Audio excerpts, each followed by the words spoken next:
Send him to the back where he belongs. These words had just echoed through the first-class cabin of Atlantic Airways Flight 247 from New York to London. The man they were targeting. A quiet passenger in a simple black sweater reading documents in seat 2A. What they didn't know was that this passenger was Marcus Jefferson, a billionaire CEO whose company was about to change everything. In the next 30 minutes, a perfect storm would obliterate the careers of everyone who had just discriminated against him. This isn't just a story about karma. This is a story about real power, the kind that whispers instead of shouts, the kind that transforms entire industries with surgical precision, and how one man turned a moment of humiliation into a masterclass in strategic justice. Let me take you back 34 years to a sweltering summer day in 1988 Detroit. 8-year-old Marcus Jefferson stood frozen outside Romano's corner store, his small hand clutching 2 crumpled dollar bills, his mother's last money until her next paycheck. He'd been sent to buy milk and bread, the kind of errand that should have been simple for any child. But as Marcus approached the counter, the store owner's eyes narrowed. "What are you doing in here, boy?" The man's voice carried the weight of assumption, the poison of prejudice. "You people always causing trouble. Get out before you steal something." Marcus tried to explain, holding up his money, but the man was already moving around the counter. "I said get out. You don't belong here." The shove sent Marcus stumbling backward, his precious dollars fluttering to the dirty floor. The door slammed behind him with finality. He sat on the curb outside, tears mixing with the summer heat on his face, until his mother found him 20 minutes later. Sandra Jefferson knelt beside her son, gathering him into her arms as he sobbed out the story. She was quiet for a long moment, her own eyes wet with familiar pain. "Baby," she whispered, her voice steady, despite her breaking heart.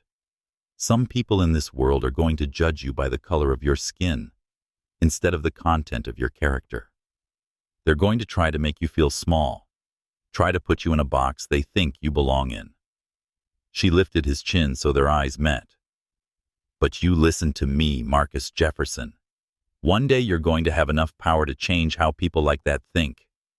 One day you're going to make sure no other little boy has to feel what you're feeling right now." Marcus wiped his nose with the back of his hand. "Promise, Mama, I promise, baby. But you have to promise me something too. When that day comes, you use your power right. You don't become like them. You become better than them." 34 years later, Marcus Jefferson had kept that promise in ways his 8-year-old self could never have imagined. Jefferson Dynamics, the technology empire he'd built from nothing, was now worth $15 billion. He'd gone from food stamps to the Forbes list, from that humiliated little boy to one of the most powerful men in America. But success hadn't erased the memory of that day. If anything, it had sharpened it, turning childhood pain into adult purpose. Every boardroom he entered, every deal he negotiated, every life he touched through his companies, it all carried the weight of his mother's words. Use your power right. His office in Manhattan was a study in understated authority. No flashy displays of wealth. No ego walls covered in awards. Just clean lines, quiet luxury, and the kind of atmosphere that made billion-dollar decisions feel natural. The only personal touch was a framed photo on his desk. His mother, Sandra, at his Harvard MBA graduation. She'd died 2 years later, never living to see the full scope of what her son would become. Now, at 42, Marcus had learned the most important lesson of all true power whispers. It doesn't need to announce itself, doesn't need to prove anything to anyone. It simply exists, waiting for the moment when it's needed most. This morning's phone call with his wife Sarah had been routine, discussing their son Michael's upcoming soccer game, their daughter Zoe's school project on civil rights leaders. Daddy's going to London for a big meeting, he'd told them. When I come back, things are going to be different. Better. What he couldn't have predicted was just how different things were about to become. The meeting in London was supposed to be the culmination of months of negotiation, the final signing of Project Britannia, an $8 billion acquisition that would make Jefferson Dynamics the largest airline owner in the United Kingdom. He'd been planning this deal for 2 years, every detail mapped out with the precision that had made him legendary in business circles. But sometimes the universe has its own plans. Sometimes a random moment of cruelty becomes the catalyst for something much bigger than anyone could have imagined. Sometimes an 8-year-old boy's promise to his mother gets kept in ways that shake entire industries. Marcus Jefferson was about to board a flight that would change everything, not just for him, but for every person who'd ever been told they didn't belong somewhere they had every right to be. Marcus Jefferson was the kind of man who commanded attention without asking for it. Standing 6 feet 2 inches, with an athlete's build maintained through early morning boxing sessions, he moved through the world with the quiet confidence of someone who'd fought for everything he had. His style was deliberately understated. Today he wore a simple black wool sweater, dark jeans, and vintage Rolex Daytona that had been his mother's last gift to him. People often underestimated Marcus at first glance. They saw a well-dressed black man and made assumptions, either that he was an entertainer, an athlete, or someone's assistant. They never imagined he was the founder and CEO of Jefferson Dynamics, a technology empire that had quietly revolutionized artificial intelligence logistics and infrastructure across 4 continents. Marcus had learned to use their assumptions against them. While competitors were busy being loud and flashy, he was busy being effective. While they were seeking headlines, he was seeking results. His philosophy was simple power that has to announce itself isn't really power at all. His journey to this moment had been forged in the crucible of adversity. After that humiliation at Romano's corner store, Marcus had channeled his pain into purpose. Full academic scholarship to MIT, summa cum laude. 4 years in the Air Force, where he'd learned discipline and strategic thinking. Harvard MBA, where he'd been one of only 12 black students in his class. Then the long climb through the corporate world, facing closed doors and casual racism at every level. He'd started Jefferson Dynamics in his studio apartment with a $500 loan from his grandmother. The first product was a simple logistics algorithm that helped small businesses optimize their delivery routes. Now, 15 years later, Jefferson Dynamics employed over 50,000 people worldwide and had contracts with everyone from Amazon to the Pentagon. But success had never made Marcus forget where he came from. His company was deliberately diverse, with hiring practices that prioritized talent over pedigree. He funded scholarships for underprivileged kids, built community centers in forgotten neighborhoods, and had quietly become one of the largest donors to civil rights organizations in the country. Every deal he made, every company he acquired, came with the same requirement: treat people with dignity. Today's trip to London represented the culmination of everything he'd worked toward.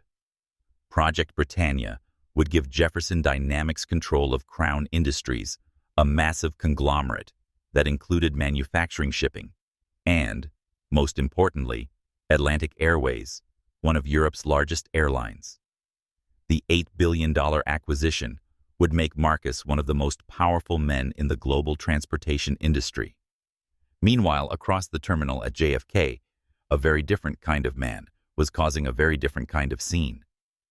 Blake Morrison stood at the customer service counter, his face red with indignation, his voice carrying across the departure area like a bullhorn.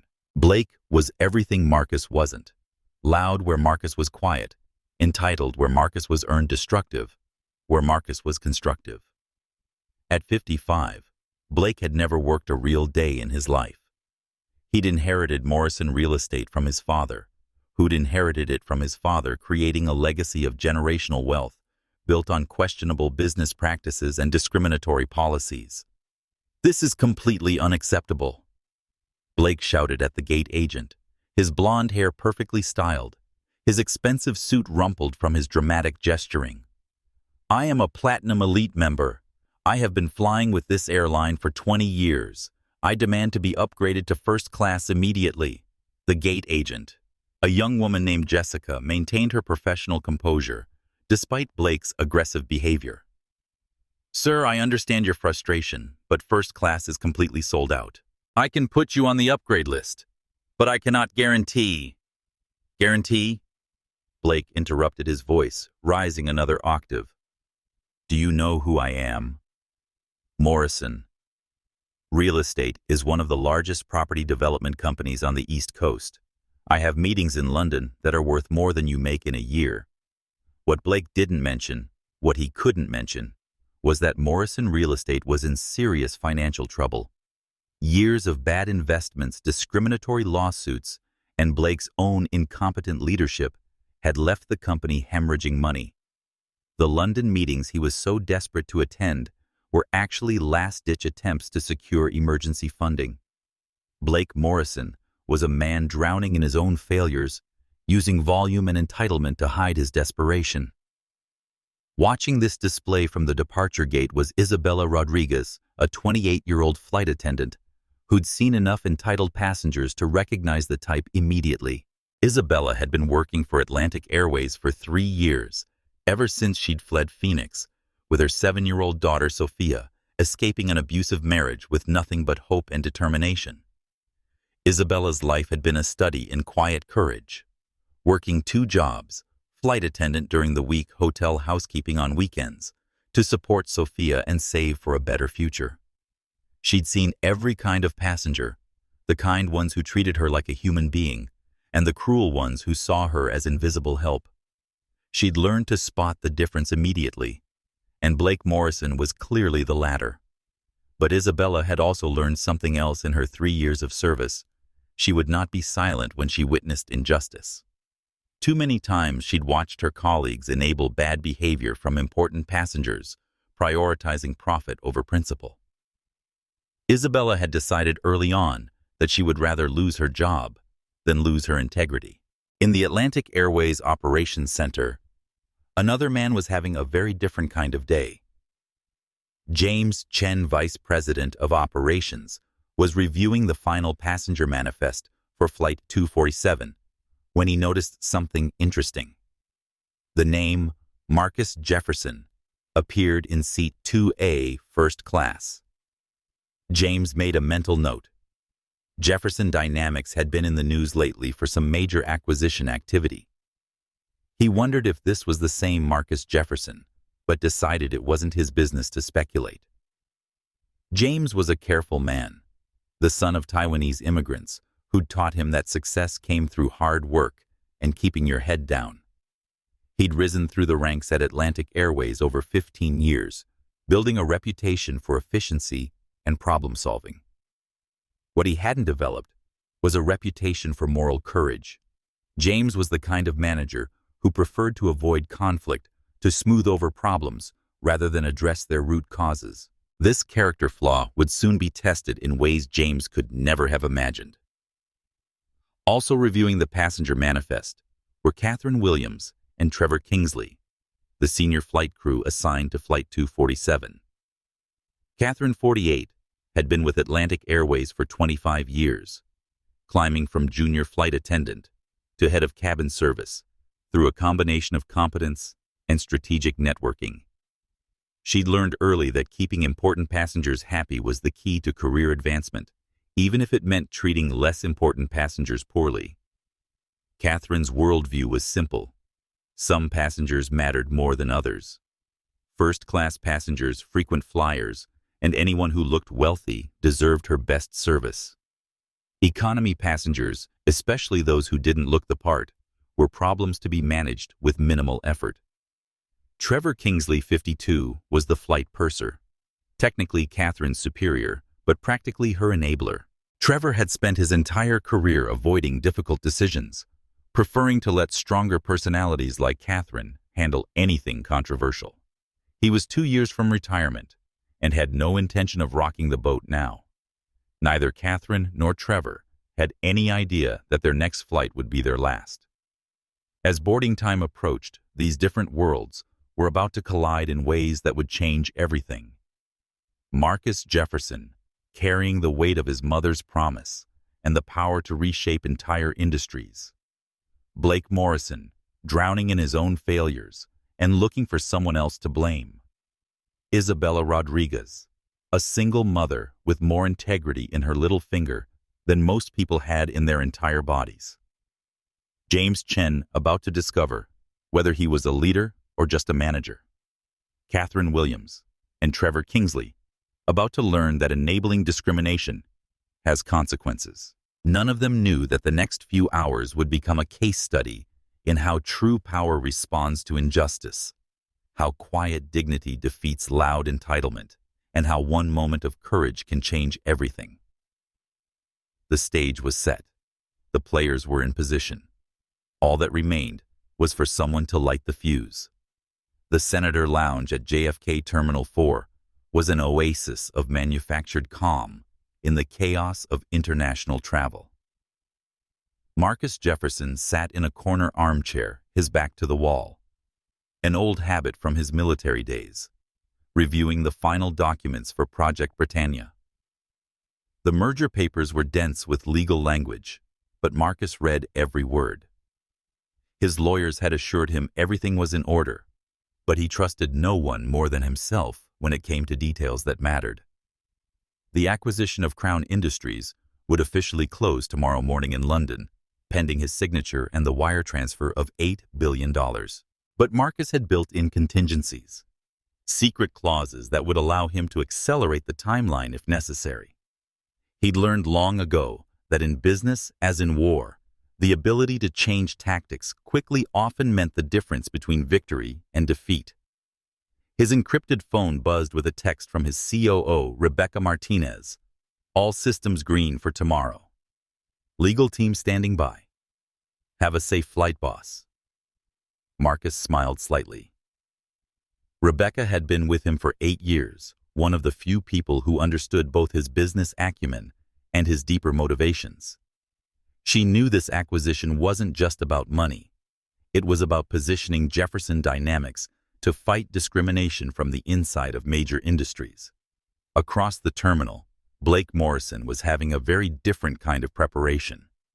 He stood at Gate 12, his voice carrying across the departure area as he berated anyone within earshot about the inadequacy of his business class seat assignment. "This is ridiculous," he announced to no one in particular. "Seat 2C. Do you know how many hundreds of thousands of dollars I've spent with this airline? I should be in first class automatically." A nearby passenger, an elderly British gentleman, looked up from his newspaper with obvious distaste. Blake caught the look and doubled down on his indignation. "Some people understand the value of proper service," he said loudly. "Others just don't appreciate how business really works." Isabella Rodriguez watched this performance from the crew preparation area, already dreading the flight ahead. She'd dealt with Blake Morrison before. He was the kind of passenger who made her job miserable, treating the cabin crew like personal servants, while demanding special treatment he hadn't earned. But Isabella had learned to handle difficult passengers with professional grace, even when they tested every ounce of her patience. What she couldn't have known was that this flight would test much more than her patience. Blake's attention was suddenly drawn to movement near the gate. Marcus Jefferson had emerged from the lounge and was walking quietly toward the boarding area. Even from a distance, Blake could tell the man commanded attention. There was something in his bearing, his confident stride, that suggested importance. But when Blake focused on Marcus's face, his expression shifted. "Look at that," Blake muttered to the passenger next to him loud enough for several people to hear. "These people are everywhere now. Probably an athlete or rapper, thinking he belongs in first class." His casual racism was delivered with the entitled confidence of someone who'd never faced consequences for his words. Marcus heard the comment, but didn't react. He'd been hearing variations of it his entire life. Early in his career, such moments would spark anger, a burning desire to confront the ignorance immediately. But success had taught him patience. Not every battle was worth fighting, but when you chose to fight, you fought to win completely. At the gate, boarding began with the usual hierarchy: first class, business class, then the masses. Marcus presented his boarding pass to the gate agent with a polite nod. Seat 2A, first class, purchased at full price 6 weeks ago when he'd booked the trip. Blake Morrison was in Group 2 business class, but he pushed forward anyway, trying to board with the first-class passengers. "Excuse me," he told the gate agent, "I'm Blake Morrison. I should be boarding with first class." The agent checked her screen. "I'm sorry, Mr. Morrison, but you're in business class today. You can board in just a moment." Blake's face flushed red. "This is unacceptable. I need to speak to someone in charge about getting an upgrade." But the gate agent was already helping the next passenger, and Blake was forced to wait with barely controlled fury. On board, Marcus settled into seat 2A and immediately pulled out his tablet to review some final acquisition details. The first-class cabin was sparsely populated, just 6 passengers in the 8 available suites. An elderly British couple in seats 1A and 1B, a young tech entrepreneur in 3A, a diplomatic-looking woman in 4A, and 2 empty seats that would remain empty for the flight. Marcus appreciated the quiet. Flying had become one of the few times he could think without interruption, where the constant demands of running a $15 billion company were temporarily suspended. He used the time to strategize, to plan, to envision the future he was building. Meanwhile, Blake Morrison finally boarded and discovered his business class seat. 2C was a perfectly adequate seat by any objective measure. Ample legroom, full recline capability, premium meal service. But Blake took one look at it, and his anger reignited. "This is completely unacceptable," he announced to Catherine Williams, who had come to greet him. Catherine immediately recognized a high-maintenance passenger and put on her most solicitous smile. "Mr. Morrison, welcome aboard. Is there something I can help you with?" Blake gestured dramatically at his seat. "I cannot sit here. I'm a Platinum Elite member. I have important meetings in London. I need to be upgraded to first class immediately." Catherine glanced toward the first-class cabin, her mind already calculating. The upgrade list was empty, no one else waiting. But first class was sold out, every seat accounted for. Except, she noticed the quiet black man in 2A, reading his tablet, dressed casually. He didn't look like the typical first-class passenger. Maybe there had been some kind of mistake. "Let me see what I can do, Mr. Morrison," Catherine said smoothly. "Sometimes we can make adjustments for our most valued passengers." Blake smiled with satisfaction. This was how things were supposed to work. Important people got what they deserved, and everyone else learned their place. Isabella Rodriguez watched this exchange from the galley, a sick feeling growing in her stomach. She'd seen this movie before. A loud, entitled passenger would demand special treatment, and someone else, usually someone who looked different, someone with less obvious power, would pay the price. She thought about speaking up, about reminding Catherine that company policy was clear. Confirmed seats couldn't be reassigned without passenger consent and valid reasons. But Isabella also knew that junior flight attendants who challenged senior crew members often found themselves looking for new jobs. Still, as she watched Catherine's eyes settle on Marcus Jefferson with calculating intent, Isabella made a decision. If this went where she thought it was going, she wouldn't stay silent. Some things were more important than job security. Marcus, absorbed in his reading, had no idea he was about to become the target of a conspiracy born of prejudice and entitlement. But the seeds of justice were already being planted in ways none of them could imagine. The plane was still at the gate, engines quiet, when Catherine Williams walked toward first class with purpose and determination. She was about to make a decision that would destroy her career and change an entire industry. But she had no way of knowing that the quiet man in seat 2A held more power than every other person on the airplane combined. Catherine Williams smoothed her uniform, and put on her most professional smile as she approached seat 2A. Marcus Jefferson looked up from his tablet as she stopped beside his seat, and for just a moment, Catherine felt a flicker of uncertainty. There was something in his eyes, a quiet intelligence, a sense of controlled power that didn't match her assumptions about him. But Blake Morrison's loud complaints were echoing from business class, and Catherine had 25 years of experience managing difficult situations. In her mind, the solution was simple. Move the passenger who wouldn't complain to make room for the passenger who would. "Excuse me, sir." She began, her voice carrying the practiced tone of polite authority. "I'm Catherine Williams, the head flight attendant. We have a small situation that's developed, and I'm hoping you might be able to help us resolve it." Marcus set down his tablet and gave Catherine his full attention. "What kind of situation?"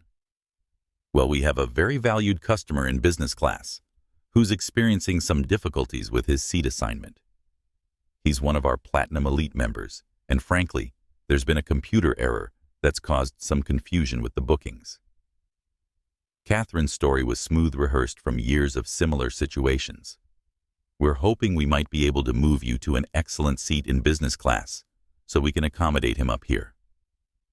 Marcus studied Catherine's face for a moment, reading the situation with the same analytical skills he used in boardrooms. "I see. And why was I selected for this accommodation?" The question caught Catherine off guard. Most passengers either agreed immediately or protested briefly before giving in. They didn't ask follow-up questions that required her to explain her reasoning. "Well," she stammered slightly, "you seem like a reasonable person, understanding, and I'm sure you'd be comfortable in business class. It's really quite nice." "I'm sure it is," Marcus replied calmly. "But I paid for this seat. I have a confirmed reservation for 2A. So I'm curious why you think I should give it up for another passenger." Catherine's smile tightened around the edges. This wasn't going according to script. "Sir, as I explained, we have a situation with a very important customer. Sometimes we need to make adjustments to ensure everyone's satisfaction." Marcus leaned back in his seat, his expression unchanged. "Ms. Williams, let me ask you something. Did this important customer pay for a first-class seat?" "Well, no. But did he have a confirmed first-class reservation?" Catherine's patience was beginning to fray. "Sir, that's not really the point. The point is that we're trying to provide excellent customer service, and sometimes that requires flexibility from our passengers." Flexibility. Marcus repeated the word slowly, as if tasting it. "Tell me, Ms. Williams, how many other passengers in first class have you approached about this flexibility?" The question hung in the air like a challenge. Catherine glanced around the cabin. At the elderly British couple, the tech entrepreneur, the diplomat. All of them white. All of them clearly affluent. All of them completely untouched by her request for flexibility. This is the best solution for everyone involved," Catherine said, her voice losing its professional polish and taking on an edge of frustration. Marcus nodded slowly. "I see. So, when you looked around this cabin and decided who should give up their paid seat for an unbooked passenger, you chose me, the only black man in first class." His voice remained perfectly calm, but there was steel beneath the words. "That's quite a coincidence." Catherine's face flushed. "Sir, this has nothing to do with... we're not... This is purely about logistics." "Logistics," Marcus repeated. "Is that what you call it? From business class?" Blake Morrison's voice carried forward loud and impatient. "What's taking so long up there? Just handle this." Catherine seized on the interruption like a lifeline.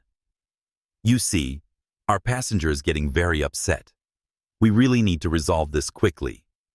Marcus stood up slowly, his full height imposing in the confined space of the aircraft.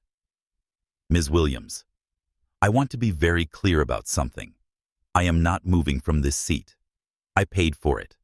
I confirmed it, and I have every right to be here. What you're asking me to do is wrong, and I suspect you know it." Catherine's composure cracked completely. "Sir, if you're not willing to cooperate, I'll have to get the purser involved. We cannot delay an international flight because one passenger is being difficult." "Difficult," Marcus said, and something in his tone made several nearby passengers look up from their phones and magazines. "I'm being difficult by sitting in the seat I paid for." Blake Morrison, apparently tired of waiting, pushed his way into the first-class cabin, his face red with indignation. "What the hell is going on here? I was promised an upgrade." Marcus turned to face Blake directly, taking his measure in a single glance. Expensive suit, fake tan, soft hands that had never done real work. The kind of man who confused volume with authority, entitlement with importance. "Sir," Blake said, pointing a thick finger at Marcus, "there seems to be some confusion here. I need this seat for important business, and you're holding up the entire flight." "Am I?" Marcus asked quietly. "How exactly am I holding up the flight by sitting in my assigned seat?" Blake's face grew redder. "Don't get smart with me. I'm a Platinum Elite member. I've been flying with this airline for 20 years. I have meetings in London that are worth more than you probably make in a lifetime." The casual cruelty of the statement landed like a physical blow. Several passengers gasped audibly. The elderly British gentleman shook his head in disgust. Even Catherine Williams looked uncomfortable. But Marcus didn't flinch. "And what do you do for a living, Mr. Morrison?" "Blake Morrison, of Morrison Real Estate. Ever heard of it?" Marcus appeared to consider this for a moment. "Can't say that I have. But then I don't follow every real estate company in the country." Blake scoffed. "Figures. Look, I don't have time for this. Catherine, just move him so we can get this flight going." "Move him where?" Marcus asked, his voice still deadly calm. Blake gestured vaguely toward the back of the plane. "Business class, economy? I don't care. Somewhere more appropriate." The word hung in the air like poison gas. Appropriate. Everyone in the cabin understood what Blake meant, what he was really saying. Marcus felt something shift inside him, a cold clarity that he recognized from the most important moments of his life. This wasn't about a seat anymore. This was about every black child who'd been told they didn't belong somewhere. Every qualified person passed over because of their skin color. Every casual act of racism that went unchallenged because the perpetrators never faced consequences. Appropriate, Marcus repeated. And where would be appropriate for me? Mr. Morrison Blake, emboldened by what he saw as Marcus's submission, stepped closer. Look, buddy, I'm not trying to be a bad guy here.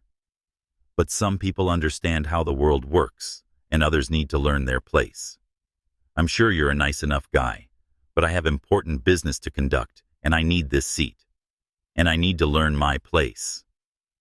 Exactly, Blake said, apparently missing the danger in Marcus's tone. See, you get it. So just gather your things and move to the back where you belong, and we can all get on with our lives.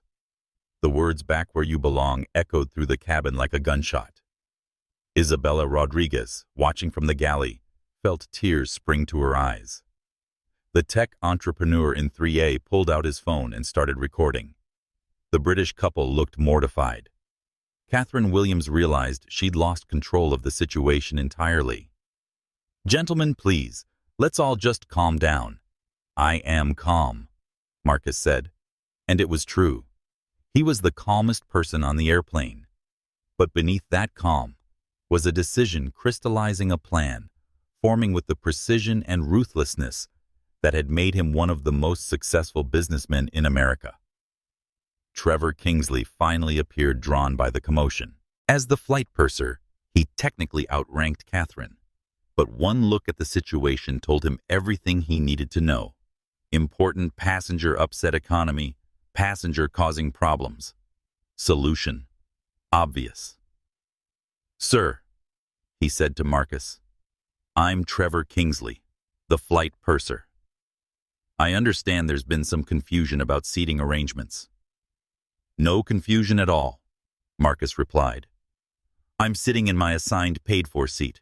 These two gentlemen think I should move because of the color of my skin." Trevor winced at the directness of the statement. "Sir, I'm sure that's not...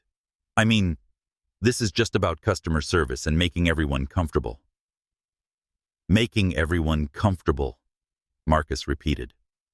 "Tell me, Mr. Kingsley, would you be having this conversation with any of the white passengers in this cabin?" Trevor glanced around at the other first-class passengers, all of whom were watching the confrontation with varying degrees of discomfort and anger. None of them looked like they'd be easy targets for involuntary relocation. "Sir, this is about the specific circumstances. The specific circumstance being that I'm black." Blake Morrison, apparently feeling that the conversation was taking too long, decided to end it with brute force. "Look, this is ridiculous. I've been more than patient. Catherine, Trevor, just call security and have him removed. I'm not missing my meetings because this guy wants to play victim." The threat of security hung in the air like a loaded weapon. Marcus looked around the cabin one more time. The British couple avoiding eye contact. The tech entrepreneur recording but not intervening. The diplomat studying her fingernails. Isabella Rodriguez in the galley, tears streaming down her face, but unable to speak up without losing her job. Marcus understood completely. He was alone. In this metal tube suspended between earth and sky, he was utterly alone with his dignity and his principles. But sometimes being alone clarifies everything. "Very well," Marcus said quietly, and the cabin fell completely silent. "I'll move." Blake Morrison smirked triumphantly. Finally, some common sense. But as Marcus stood and gathered his belongings, he looked directly at Catherine Williams and Trevor Kingsley. "I want your names, full names." Catherine puffed out her chest, slightly emboldened by her victory. "Catherine Williams, head flight attendant. Trevor Kingsley, flight purser." Trevor added, though with less conviction. Marcus nodded slowly, committing every detail to memory. Then he turned to Blake Morrison. "And you are Blake Morrison of Morrison Real Estate. That's right. And don't forget it." Marcus smiled for the first time since the confrontation began. It wasn't a pleasant smile. "Oh, Mr. Morrison, I can guarantee you that I will never, ever forget this moment." As Marcus walked down the aisle toward economy class, carrying his dignity like armor, Isabella Rodriguez met his eyes for just a moment. What she saw there wasn't defeat or humiliation. It was the quiet promise of consequences. Blake Morrison settled into seat 2A with obvious satisfaction, immediately ordering champagne to celebrate his victory. Catherine Williams felt the warm glow of a job well done. Another difficult situation handled with professional skill. None of them had any idea that the quiet man now sitting in economy class held more power than everyone else on the airplane combined. None of them realized that in the next 30 minutes, he would use that power to change their lives forever. The plane pushed back from the gate as Marcus Jefferson pulled out his encrypted phone. It was time to keep a promise he'd made to his mother 34 years ago. It was time to show them what real power looked like. Seat 34B was everything first class wasn't. Cramped, uncomfortable, sandwiched between a sleeping college student and a businessman who'd claimed both armrests. Marcus Jefferson settled into the narrow space with the same composure he'd shown throughout the confrontation, placing his small carry-on bag under the seat in front of him and buckling his seatbelt as the plane pushed back from the gate. But while his external demeanor remained calm, his mind was operating at the speed of light, calculating angles and possibilities with the precision that had made him legendary in business circles. The humiliation was real. The injustice was clear. But Marcus had learned long ago that emotional responses to discrimination were satisfying in the moment and useless in the long term. Strategic responses, however, could change everything. As the plane taxied toward the runway, Marcus pulled out his encrypted satellite phone, a custom device provided by Jefferson Dynamics' security division that could communicate anywhere in the world. The flight attendants were making their final checks, but Marcus had maybe 3 minutes before he'd need to switch to airplane mode. 3 minutes to set in motion a chain of events that would rewrite the careers of everyone who had just wronged him. He typed a single message to Rebecca Martinez, his Chief Operating Officer. Protocol 7. Execute immediately. Will explain details in flight. The response came back in seconds. Confirmed. Standing by for instructions. Protocol 7 was a contingency they'd built into every major acquisition Jefferson Dynamics had ever attempted. It was designed for hostile takeover scenarios, situations where normal negotiation had broken down and overwhelming force was required. It had never been used before, but Marcus had always known that someday the right situation would arise. That situation had just presented itself at 35,000 feet. The plane lifted off from JFK as Marcus switched his phone to a specialized mode that would allow encrypted communication through the aircraft's Wi-Fi system. Most passengers wouldn't be able to connect to the internet for another 20 minutes. But Marcus Jefferson wasn't most passengers. His first call was to Rebecca Martinez, his second in command, and one of the few people in the world who truly understood both his business acumen and his personal motivations. Rebecca's voice came through crystal clear on the encrypted line. Protocol 7 is active. What's the situation? Marcus explained the events of the last hour, with clinical precision, his voice betraying none of the anger he felt. Rebecca listened in silence until he finished. Those racist bastards, she said finally. They have no idea what they just triggered. No. Marcus agreed. They don't. How quickly can we accelerate the Crown Industries acquisition? The wire transfer can be initiated immediately. We have all the approvals, all the documentation. The only thing that was waiting was your signature tomorrow morning in London. Rebecca's voice took on the edge it always carried when she was in full operational mode. Are you sure about this? Once we trigger the acceleration clause, there's no going back. Marcus looked around the cramped economy cabin at the bathroom line, forming just a few feet away, at the businessman beside him, who was already snoring loudly. I'm sure. Then consider it done. $8 billion will be wired to Crown Industries within the hour. Jefferson Dynamics will own Atlantic Airways before you land in London. Good. Now I need background information on 3 individuals. Marcus provided the names and details for Catherine Williams, Trevor Kingsley, and Blake Morrison. Full workups. Employment history, financial status, legal troubles, family situations. Everything. On it. Give me 30 minutes.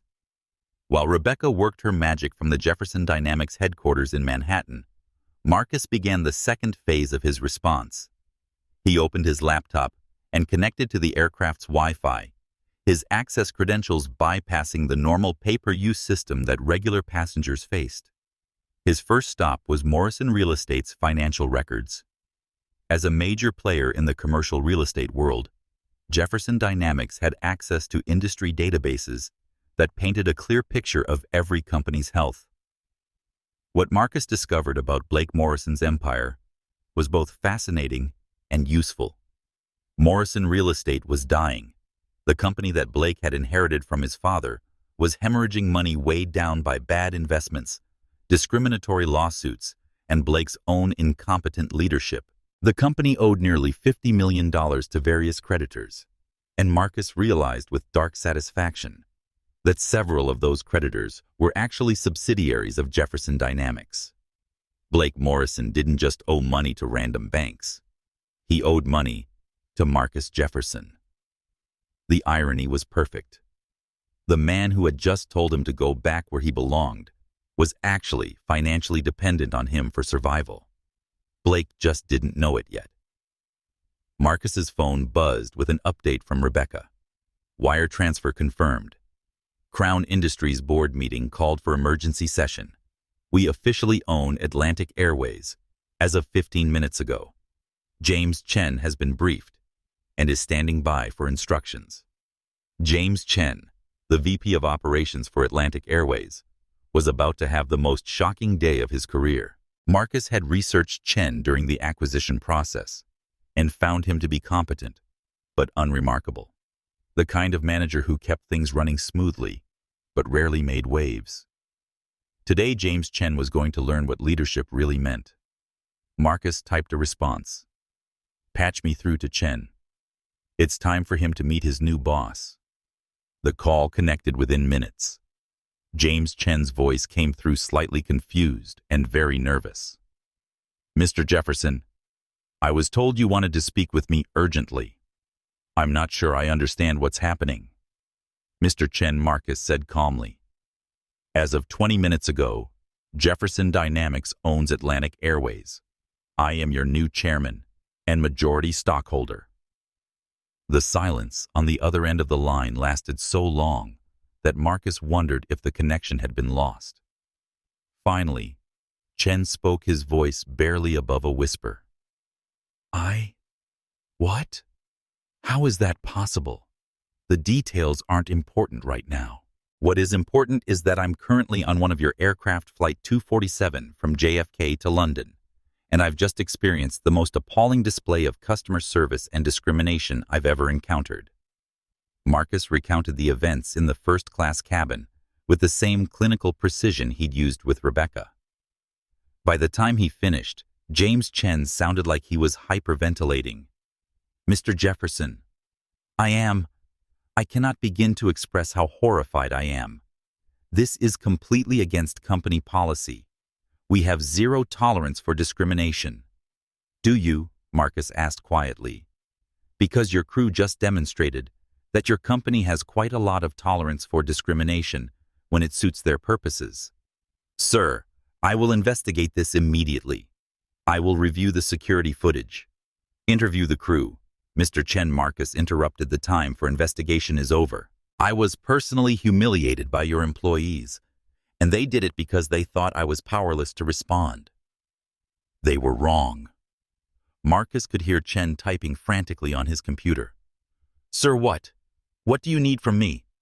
"I need you to arrange for a security team to meet Flight 247 when it lands at Heathrow. I need termination papers prepared for Catherine Williams and Trevor Kingsley. And I need you to personally deliver those terminations at the gate in front of everyone." "Sir, Termination is a very serious step. There are HR procedures, union considerations," Mr. Chen, Marcus said, his voice dropping to a whisper that somehow managed to be more intimidating than shouting. "Let me be very clear. Your company culture just allowed 3 of your employees to racially profile the man who now owns their airline. If you think there are going to be HR procedures and union considerations, you fundamentally misunderstand the situation." Another long silence. Then quietly, "Yes, sir. I'll make the arrangements." "Good. And Mr. Chen, there's one more thing. There's a flight attendant on this plane named Isabella Rodriguez. She's currently working in economy class. I want her promoted immediately." "Promoted to what position?" Sir Marcus thought for a moment. "Create a new position, Director of Passenger Experience. Starting salary, $150,000, full benefits. She's the only person on this crew who showed basic human decency." "Yes, sir. I'll handle it personally." As Marcus ended the call with James Chen, his phone buzzed with another message from Rebecca Morrison. "Real estate research complete. Sending full report now. Also, media strategy team is standing by. How public do you want to make this?" Marcus considered the question carefully. He could destroy Blake Morrison, Catherine Williams, and Trevor Kingsley quietly behind the scenes, with no one ever knowing what had happened or why. It would be efficient and complete. But efficiency wasn't the point anymore. The point was setting an example, sending a message that would resonate throughout the entire industry. The point was making sure that every airline employee, every entitled passenger, every person who thought they could treat others as less than human would understand that actions have consequences. Full media strategy. Marcus typed back, "I want this story to change the entire airline industry." While Marcus orchestrated the destruction of his enemies, from seat 34B, those enemies were enjoying what they thought was their moment of triumph. In first class, Blake Morrison was on his second glass of champagne, regaling Catherine Williams with stories of his business success and important connections. "You handled that very professionally," Blake told Catherine as she refilled his glass. "Some people just don't understand their place in the world. They need to be reminded occasionally." Catherine smiled with genuine warmth. She felt a kinship with Blake, a shared understanding of how the world really worked. "It's my job to ensure the comfort of our most valued passengers, Mr. Morrison. Some passengers are naturally more important than others." Trevor Kingsley nodded approvingly as he passed by, conducting his final cabin check. "Everything resolved satisfactorily, Mr. Morrison." "Much better," Blake replied. "You run a tight ship here. I'll be sure to mention this excellent service in my review." What none of them realized was that their excellent service was being documented in real time by multiple passengers who had witnessed the confrontation. The tech entrepreneur in seat 3A had recorded the entire incident on his phone and was already uploading it to social media with hashtags like #AirlineRacism and #JusticeNeeded. The video would go viral within hours, but by then, the real consequences would already be in motion. In economy class, Isabella Rodriguez moved through her duties with professional efficiency, but her heart was heavy with the injustice she'd witnessed.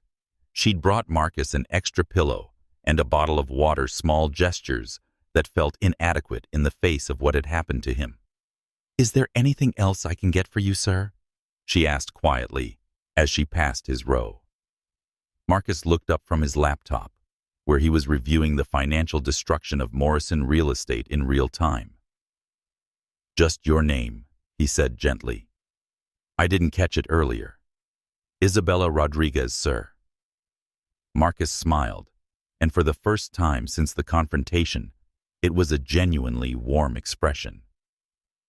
"Isabella, you were the only person who stood up for what was right today. That takes courage." Isabella felt tears threatening again. "I should have done more. I should have said something." "You did exactly what you should have done," Marcus told her, "and I want you to know that your kindness didn't go unnoticed." As Isabella moved on to tend to other passengers, Marcus returned to his laptop. The financial markets were already reacting to the news of Jefferson Dynamics' acquisition of Crown Industries. Stock prices were fluctuating. Analysts were scrambling to understand the implications, and somewhere in London, Blake Morrison's creditors were receiving very interesting phone calls. Marcus's phone buzzed with a final message from Rebecca. "Everything is in motion. Chen will meet your flight with security and termination papers. Morrison's loans are being called as we speak. Media strategy is activated. The transformation begins now." Marcus leaned back in his cramped seat and closed his eyes for a moment. In 6 hours, when this plane landed at Heathrow, Blake Morrison's financial empire would be in ruins. Catherine Williams and Trevor Kingsley would be unemployed and unemployable in the airline industry. And Isabella Rodriguez would wake up to discover that her life had been completely transformed by a single act of kindness. The quiet storm Marcus had unleashed would reshape not just these individual lives, but the entire culture of commercial aviation. Before this was over, every airline in the world would be reviewing their policies, training their staff, and praying that they never made the same mistake Atlantic Airways had just made. As the plane cruised through the night sky toward London, Marcus Jefferson smiled one more time. It was the smile of a man who had just kept a promise made to his mother 34 years ago. The reckoning was coming, and it would be absolute. The descent into London began at sunrise, painting the clouds below in shades of gold and crimson. Most passengers were still sleeping, exhausted by the overnight flight, but Marcus Jefferson had been awake for the entire journey. He'd spent 8 hours systematically dismantling the lives of everyone who had wronged him, orchestrating a symphony of consequences from the cramped confines of seat 34B. His encrypted phone showed a constant stream of updates from Rebecca Martinez and his team at Jefferson Dynamics. Morrison Real Estate stock had crashed in after-hours trading. Emergency board meetings had been called. Credit lines had been frozen. The financial empire that Blake Morrison had inherited from his father was collapsing in real time, and Blake, still sleeping peacefully in his stolen first-class seat, had no idea his world was ending. Catherine Williams and Trevor Kingsley were also blissfully unaware that their careers were about to be terminated with extreme prejudice. Both had spent the flight congratulating themselves on handling a difficult situation with professional skill. They had no way of knowing that their new owner had spent the entire flight documenting their behavior and planning their destruction. As the plane touched down at Heathrow Terminal 5, Marcus felt a familiar calm settle over him. This was the moment he'd been building toward for 8 hours.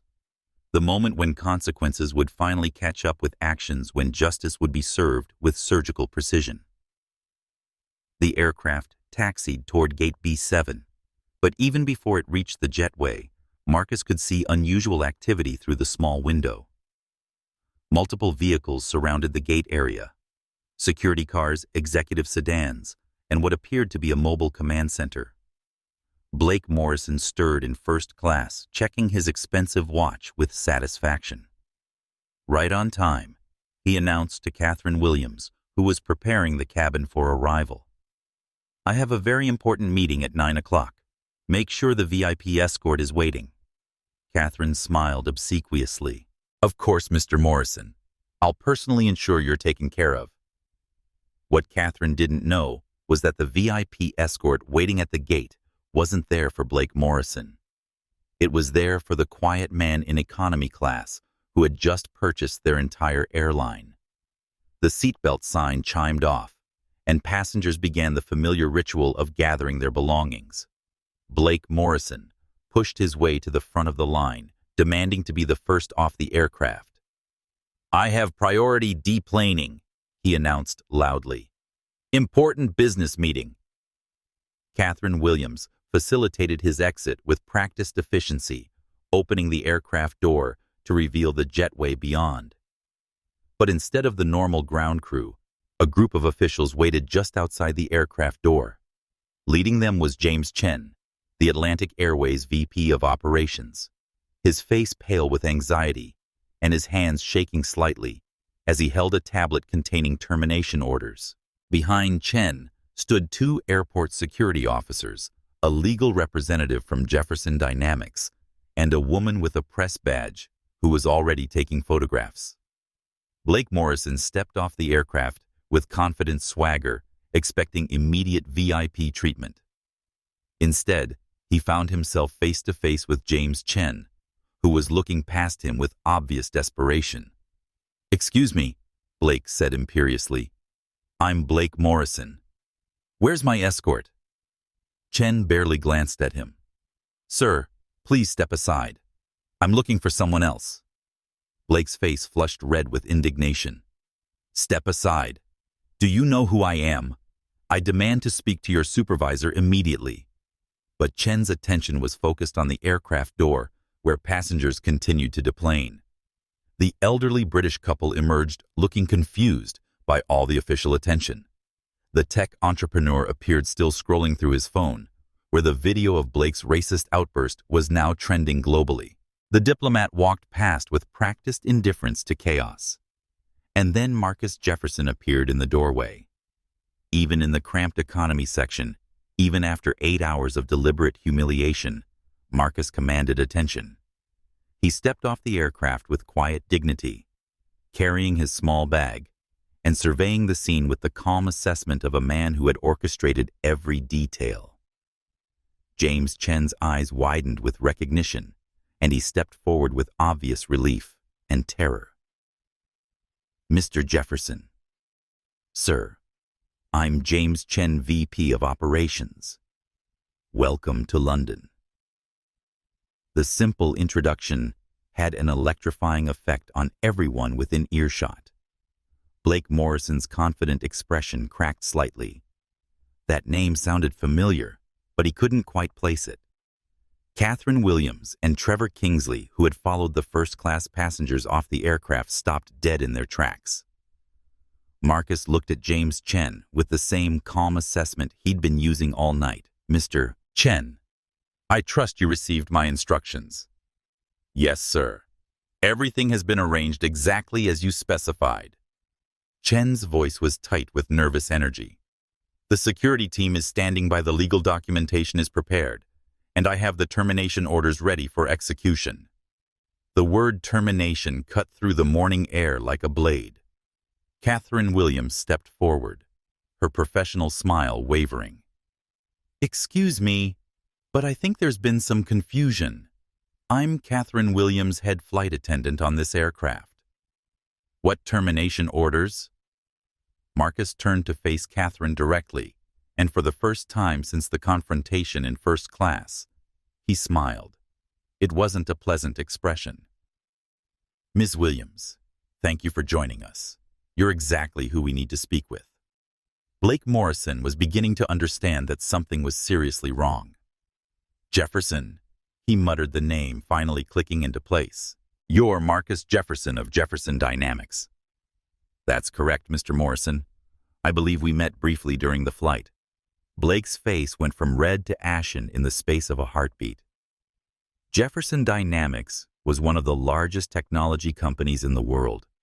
Marcus Jefferson was worth $15 billion, and Blake had just spent the last 8 hours treating him like... "Oh, God," Blake whispered. Marcus addressed the small crowd that had gathered around the gate. "Ladies and gentlemen, my name is Marcus Jefferson.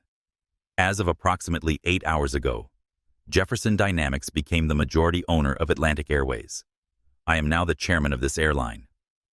The announcement hit like a bomb. Catherine Williams's face went white. Trevor Kingsley actually stumbled backward. Blake Morrison looked like he was going to be sick. James Chen cleared his throat nervously. "Mr. Jefferson has asked me to address some serious issues that occurred during Flight 247. Catherine Williams and Trevor Kingsley, please step forward." The two crew members approached like condemned prisoners walking to their execution. Other passengers had gathered to watch the drama unfold, many of them recording the scene on their phones. Catherine Williams Chen began reading from his tablet. Employee number 77419. Trevor Kingsley, employee number 60232. By order of the chairman and majority stockholder, you are both terminated from Atlantic Airways, effective immediately. Catherine's professional composure finally cracked completely. Terminated. For what we handled a difficult passenger situation according to company guidelines. Marcus stepped forward, his voice carrying the quiet authority of absolute power. "Ms. Williams, you didn't handle a passenger situation. You participated in racial discrimination. You saw a black man sitting in first class, made assumptions about whether he belonged there, and conspired to remove him to satisfy the racist demands of another passenger." "That's not... I never... This is about race," Catherine sputtered. "Yes," Marcus said simply. "It was about race. You saw my skin color and assumed I was the appropriate person to sacrifice for Mr. Morrison's comfort. You were wrong about that, just as you were wrong about everything else." Trevor Kingsley found his voice, though it came out as barely a whisper. "Sir, I was just trying to avoid conflict. I was following Ms. Williams's lead. Marcus turned to Trevor with the same calm intensity. Mr. Kingsley, you had a choice between doing what was right and doing what was easy. You chose easy.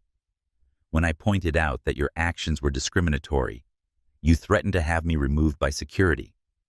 That's not avoiding conflict. That's enabling racism. Blake Morrison, finally understanding the magnitude of his situation, stepped forward desperately. Mr. Jefferson, clearly there's been a misunderstanding. I never intended any offense. Perhaps we could discuss this privately? Marcus cut him off with a look. Mr. Morrison, there was no misunderstanding. You told me to go back where I belong. You made it clear that you believe a black man has no place in first class. You were very explicit about your feelings. I was upset about my seat assignment. I didn't mean anything racial. The tech entrepreneur who had recorded the incident stepped forward holding up his phone. Actually, I recorded the whole thing. Would you like me to play it back? Blake's face crumpled as he realized his words had been preserved for posterity. The video was probably already spreading across social media, his racist statements being shared with millions of people. James Chen continued the termination process with grim efficiency. Miss Williams. Mr. Kingsley, please surrender your company identification access cards and any airline property in your possession. Security will escort you from the terminal. Catherine Williams's 25-year career was ending in public humiliation. This is wrongful termination. I'll sue. I have union representation. Marcus's smile returned cold and final. Ms. Williams, you discriminated against the owner of this airline. You exposed the company to massive legal liability through your racist actions. I assure you that any legal challenge you wish to mount will be met with the full resources of a $15 billion corporation. The security officers stepped forward to escort Catherine and Trevor from the terminal. As they were led away, Catherine continued protesting her innocence, insisting that she had done nothing wrong. Trevor walked in silence, the weight of his cowardice finally sinking in. But Marcus wasn't finished. He turned to Blake Morrison, who was still standing in stunned disbelief. Mr. Morrison, there's one more matter to address. Blake looked up hopefully. Maybe there was still a way to salvage something from this disaster. You're banned, Marcus said simply. From Atlantic Airways, from all of our partner airlines, and from any airline that values its relationship with Jefferson Dynamics. Your Platinum Elite status is revoked, and a formal notice will be sent to your office. Blake's mouth opened and closed soundlessly. Flying was essential to his business. What little was left of it. Being banned from major airlines would make it nearly impossible to maintain his remaining client relationships. You can't do that, Blake finally managed to say. Marcus pulled out his phone and showed Blake the screen. Morrison real estate stock price, he said conversationally. Down 68% in overnight trading. Your company's credit lines have been called by several major banks. Your board of directors has called an emergency meeting for this afternoon. He looked up from the phone. Oh, and Mr. Morrison, Jefferson Dynamics owns several of the companies that hold your debt. All of that debt comes due immediately. Blake stared at the phone screen in horror. His entire empire, his family's legacy was collapsing in real time. What did you do? I made a phone call, Marcus said quietly. One phone call from 35,000 feet, and your world ended. That's what real power looks like, Mr. Morrison. It doesn't need to announce itself or threaten anyone. It just acts. Blake Morrison, the man who hours earlier had been so confident about his place in the world's hierarchy, was reduced to begging. Please, Mr. Jefferson, I have a family employees who depend on me. I made a mistake. I'm sorry. Marcus studied Blake's face for a long moment. Mr. Morrison, you didn't make a mistake. You revealed your character. You showed everyone exactly who you are when you think there are no consequences. The only thing you're sorry about is that those consequences found you. The crowd that had gathered to watch the confrontation was now openly recording everything. The story was spreading across social media in real-time billionaire CEO experiences. Racism on flight, buys airline fires entire crew. The hashtags were already trending. Hashtag justice. At altitude. Hashtag quiet power. Hashtag consequences. Come home. Isabella Rodriguez had been watching from the background, still not understanding exactly what was happening, but recognizing that the quiet passenger from economy class was somehow at the center of it all. Marcus noticed her and gestured for her to approach. "Ms. Rodriguez," he said, his voice warming for the first time that morning. "James, please introduce Ms. Rodriguez to her new position." James Chen consulted his tablet. "Isabella Rodriguez, you've been promoted to Director of Passenger Experience for Atlantic Airways. Your starting salary is £150,000 annually with full benefits and stock options." Isabella stared at them in shock. What I don't understand." Marcus smiled, and this time it was genuinely warm. "Ms. Rodriguez, you were the only member of this crew who showed me basic human dignity yesterday. You brought me water and a pillow when everyone else was treating me like a problem to be solved. Kindness shouldn't be rare in customer service, but when it is, it should be rewarded." Tears streamed down Isabella's face as the magnitude of the moment hit her. Her financial struggles, her worries about providing for her daughter, her dreams of a better future.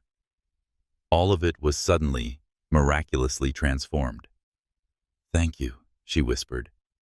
"Thank you so much."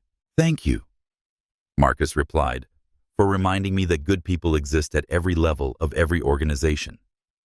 Your new job is to make sure that kindness becomes the standard, not the exception." As the crowd began to disperse and the immediate drama wound down, Marcus pulled out his phone one final time. He had a message to send to his son and daughter back in New York, a lesson about power and justice that would shape their understanding of the world. "Kids," he typed, "Daddy kept his promise to Grandma today. Sometimes it takes 34 years, but justice always finds a way. Love you both." The reckoning was complete. 3 careers had been ended, 1 life had been transformed, and an entire industry was about to change forever. All because a quiet man in economy class had refused to accept that dignity was negotiable.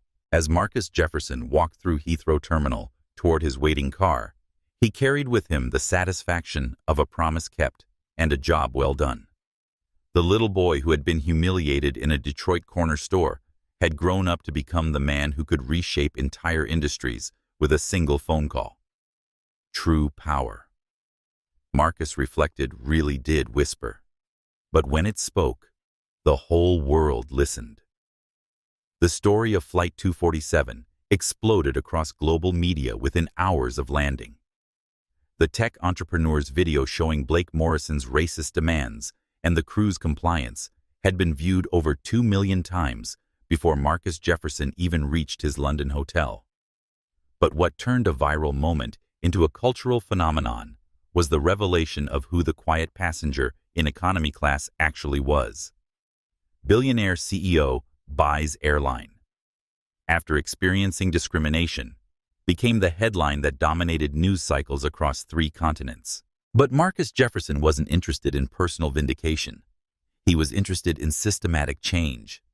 From his suite at the Savoy Hotel, he orchestrated a transformation that would reshape the entire aviation industry. The first phase had been swift and brutal. Catherine Williams and Trevor Kingsley found themselves not just unemployed, but unemployable. Word of their termination spread through the airline industry faster than a virus carried by the same social networks that had originally made their story famous. Every major airline's HR department flagged their names within 24 hours. Catherine, who had spent 25 years building her career in aviation, discovered that her professional reputation had been obliterated overnight. Her union representative explained with brutal honesty that there would be no appeals process, no reinstatement, no path back to her former life. "You racially profiled the man who owns the airline," the union rep told her during their emergency meeting. "This isn't a workplace dispute anymore. This is a civil rights case study. Every airline in the world is going to distance themselves from you." Catherine's initial defiance crumbled into desperate bargaining. "I was just doing my job. I was following standard procedures for difficult passengers." Ms. Williams, the rep, said sadly, "There is no standard procedure for racial discrimination. And the fact that you still don't understand what you did wrong is exactly why you'll never work in this industry again." Trevor Kingsley's fall was quieter, but no less complete. His 25 years of avoiding difficult decisions had finally caught up with him in the most public way possible. The son he was so proud of, the boy who had earned a scholarship to a prestigious private school, came home from classes in tears. "Dad," 15-year-old Trevor Jr., said, "everyone at school saw the video. They're saying you're a racist. They're saying I shouldn't have my scholarship because my father discriminates against minorities." Trevor Sr. sat in his suburban living room, staring at the letter from Atlantic Airways, confirming his termination, and realized that his cowardice hadn't just cost him his job.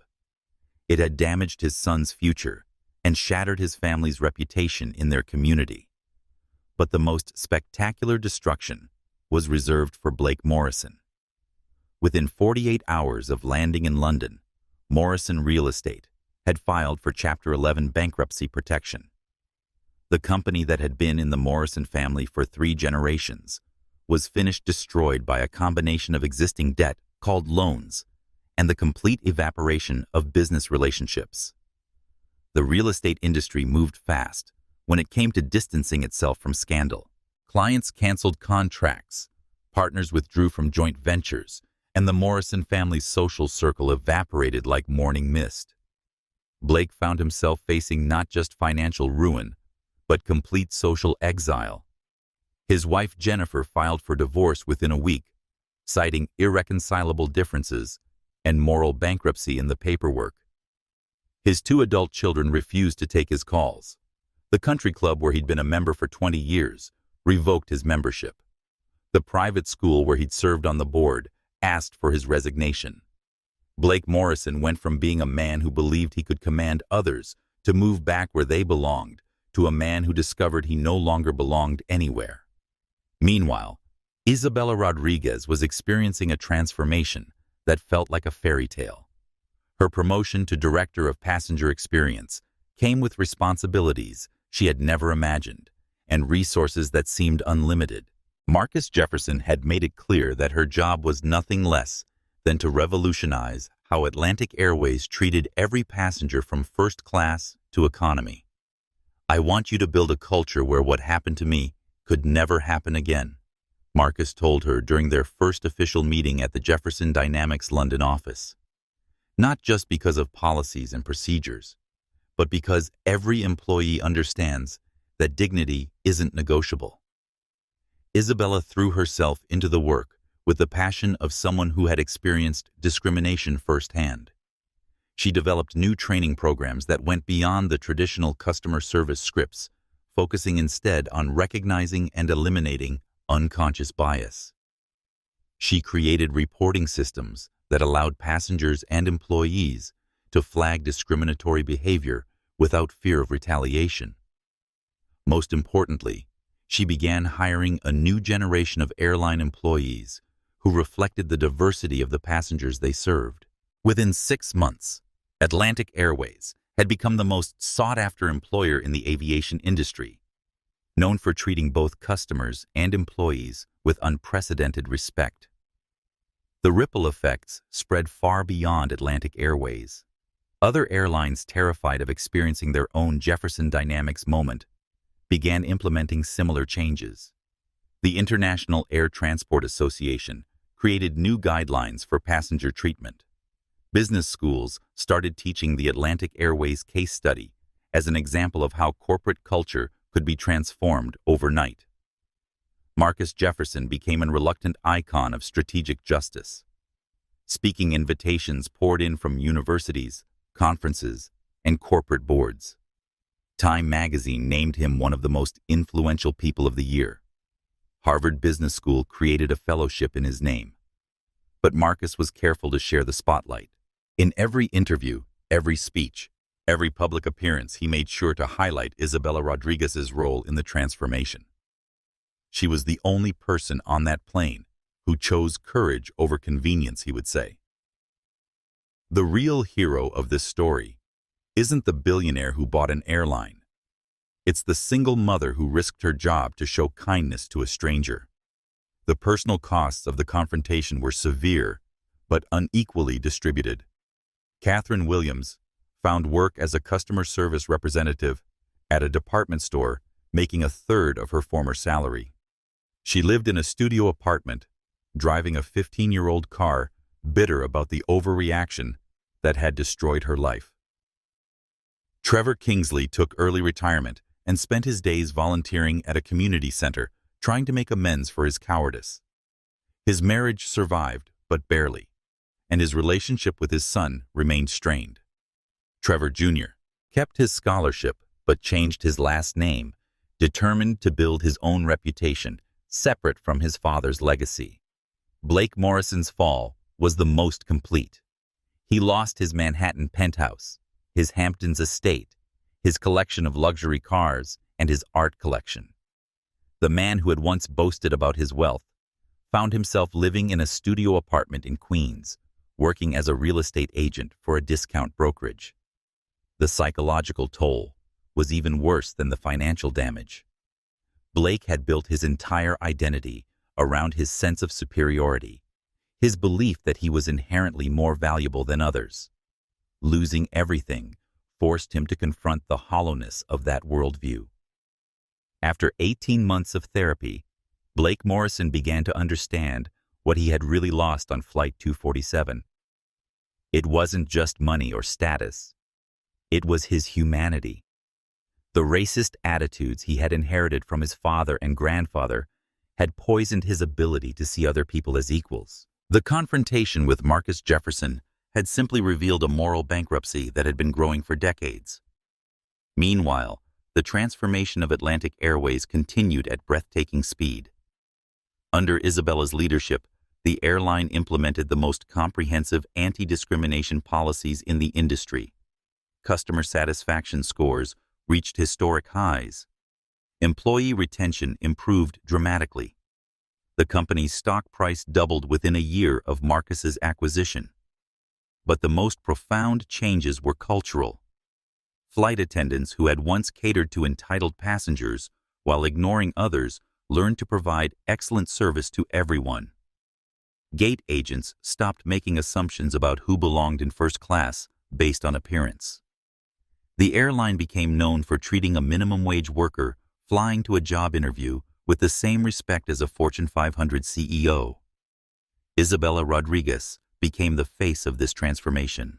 Her story, single mother promoted from economy class flight attendant to airline executive because she showed kindness to a discriminated passenger, inspired millions of people around the world.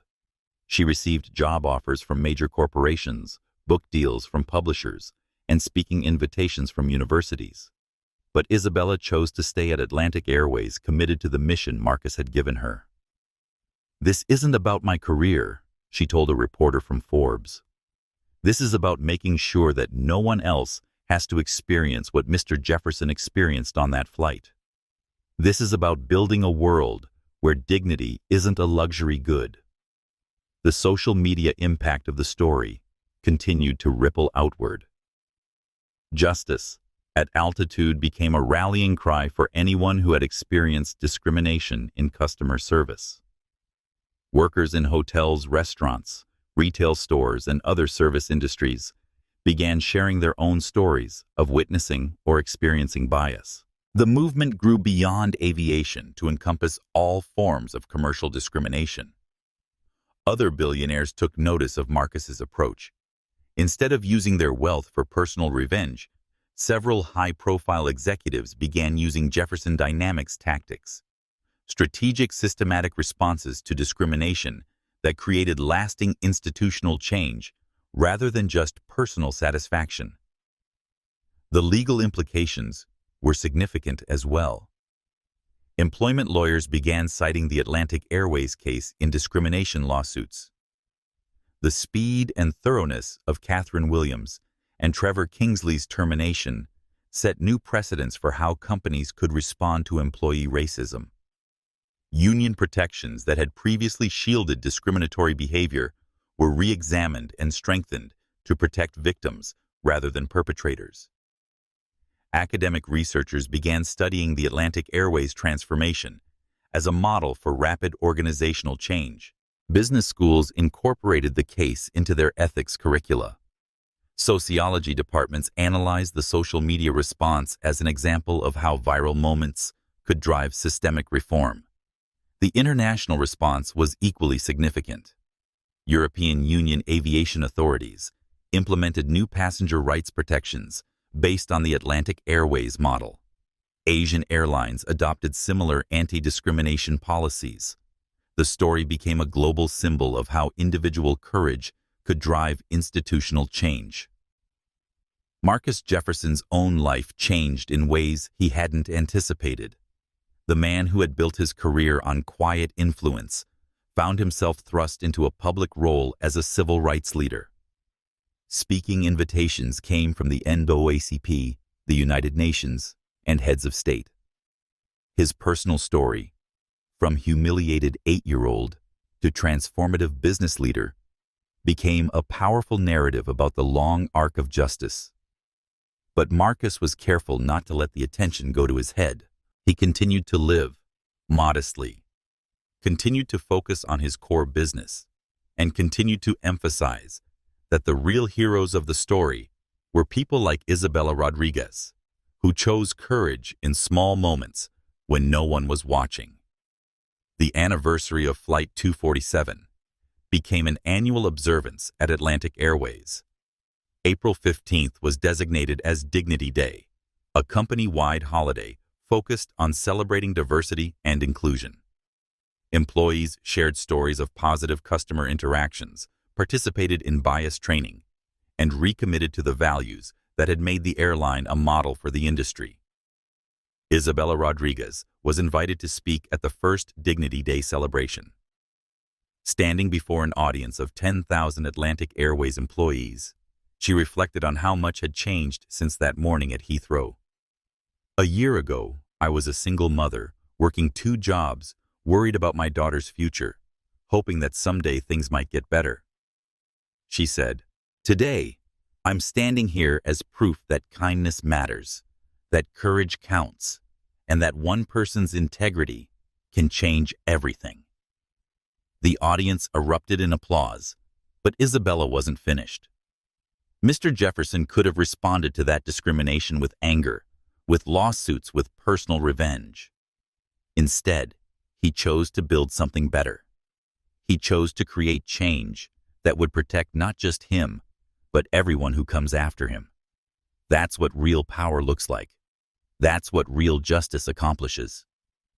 As the applause continued, Marcus Jefferson watched from the back of the auditorium, thinking about his mother's words from 34 years earlier. He had kept his promise. He had used his power right. The aftermath was complete, but the transformation was just beginning. Marcus Jefferson returned to New York 3 weeks after the Flight 247 incident to find his family waiting for him at JFK Airport. Sarah stood with 12-year-old Michael and 9-year-old Zoe, their faces beaming with pride as they spotted their father emerging from the jet bridge, this time walking off his own corporate aircraft rather than being humiliated in economy class. Daddy Zoe ran to him first, throwing her arms around his waist. Everyone at school saw the videos. "You're famous." Michael, trying to maintain his preteen coolness, settled for a grin and a fist bump. "Dad, that was incredible. You destroyed those racist guys without even raising your voice." Sarah Jefferson embraced her husband with tears in her eyes. As a civil rights attorney herself, she understood both the personal pain Marcus had endured and the systematic change he had created. "I'm so proud of you," she whispered, not for the revenge but for the transformation. The drive home to their Westchester estate was filled with questions from the children, both eager to understand exactly how their father had turned a moment of humiliation into global change. Marcus found himself in the unexpected position of having to explain complex concepts of power, justice, and strategic thinking to young minds. "Why didn't you just get angry and yell at them?" Zoe asked. "That's what I would have done." Marcus considered the question carefully. "Sweetheart, anger feels good in the moment, but it doesn't change anything. Those people wanted me to get angry, wanted me to cause a scene so they could say I was the problem. Instead, I stayed calm and used my brain." "But how did you buy the whole airplane company so fast?" Michael wanted to know. "I didn't buy it to hurt them," Marcus explained. "I was already planning to buy it for business reasons. But when they showed me who they really were, I decided to speed things up and make sure their discrimination had consequences." Sarah smiled as she listened to her husband explain strategic thinking to their children. This was exactly the kind of teaching moment she had hoped for. Not celebrating revenge, but understanding how power could be used responsibly to create positive change. That evening, the family gathered in Marcus's study for their traditional Sunday dinner discussion. The room was lined with books on business strategy, civil rights history, and philosophy, the intellectual foundation that had guided Marcus's response to discrimination. "Let's talk about what really happened on that airplane." Sarah began her lawyer's instincts, guiding the conversation toward the deeper lessons. "Your father wasn't just humiliated personally. He witnessed a system that allows racism to flourish." Marcus nodded, pulling out his tablet to show the children some statistics. Every year, thousands of passengers experience discrimination on airlines. Most of them don't have the power to fight back. They just have to accept it and move on. "That's not fair," Zoe said, with the clarity that only children possess. "No, it's not fair," Marcus agreed. "So instead of just getting justice for myself, I decided to change the system so it wouldn't happen to other people." Michael leaned forward, interested in the mechanics of change. "But Dad, how do you change something that big? It's not like you can just tell everyone to stop being racist." Marcus smiled at his son's question. "You're right. You can't just tell people to change. You have to create consequences for bad behavior and rewards for good behavior. You have to build new systems that make it harder to discriminate and easier to do the right thing." He pulled up news articles about the changes at Atlantic Airways, the new training programs, the diverse hiring initiatives, the passenger feedback systems that Isabella Rodriguez had implemented. "Look at this. In 6 months, Atlantic Airways went from being a place where racism was ignored to being the most respectful airline in the world." Sarah added the legal perspective. "Your father didn't just fire 3 people and call it justice. He created institutional change that will protect millions of passengers for years to come. That's the difference between revenge and real justice." The conversation was interrupted by a phone call. Marcus glanced at the caller ID and smiled. "It's Isabella. I should take this." Isabella Rodriguez was calling from her new office at Atlantic Airways headquarters in London. In the 6 months since her promotion, she had become one of the most respected executives in the aviation industry. Her story had inspired thousands of service workers around the world to believe that integrity and kindness could be rewarded, not just punished. Isabella's voice was warm with gratitude and excitement. "I wanted to update you on the quarterly numbers. Customer satisfaction is up 37%. Employee retention is at an all-time high. And we just received the International Service Excellence Award." Marcus put the call on speaker so his family could hear. "Isabella, that's fantastic. But more importantly, how are you and Sophia doing?" "We're wonderful. Isabella replied, and Marcus could hear the smile in her voice. Sophia started at her new school this week, the best private school in London. She's learning French and violin, and she told her teacher that her mommy's boss is the nicest man in the world who helped them when they needed it most. Zoe perked up at mention of another little girl. "Can I talk to Sophia sometime? I want to hear about her school." "Of course, sweetheart." Isabella laughed. Sophia would love that. She's very excited to have a friend in America. After the call ended, Marcus reflected on the ripple effects of that moment on Flight 247. Isabella's promotion had changed, not just her life, but her daughter's future. Sophia Rodriguez would grow up with educational opportunities that would have been impossible without that single act of kindness her mother had shown to a stranger in economy class. Dad Michael said thoughtfully, "Isabella's daughter is going to have a totally different life because her mom was nice to you on that airplane." "That's right." Marcus nodded. One person's courage changed everything for her family. But more than that, Isabella is now in a position to help thousands of other people. She's training airline employees all over the world to treat passengers with dignity. Sarah pulled up an article on her phone. "Look at this." Isabella was just invited to speak at the United Nations about workplace dignity. A year ago, she was working 2 jobs and struggling to pay rent. Now she's addressing world leaders about human rights. The transformation of Isabella Rodriguez had become a powerful symbol of how individual integrity could be rewarded when it encountered systematic change. Her story was being taught in business schools as an example of how moral courage could be more valuable than any credential or connection. Meanwhile, the destruction of Blake Morrison's empire continued to serve as a cautionary tale throughout the business world. Morrison Real Estate's bankruptcy had been swift and complete, but the personal reckoning for Blake himself was more complex and ongoing. Reports from Blake's therapist, shared with permission as part of a larger case study on prejudice and privilege, indicated that the loss of his wealth and status had forced him to confront the emptiness of his worldview. For the first time in his life, Blake was being treated as an ordinary person, and the experience was both humbling and educational. He's beginning to understand that his sense of superiority was built on nothing more substantial than inherited money and social position, the therapist had reported. The racism he expressed on that flight wasn't an aberration. It was the logical extension of a lifetime of believing he was inherently more valuable than other people. Blake's journey toward redemption would be long and uncertain, but the fact that it was happening at all represented a kind of victory for the transformative power of consequences.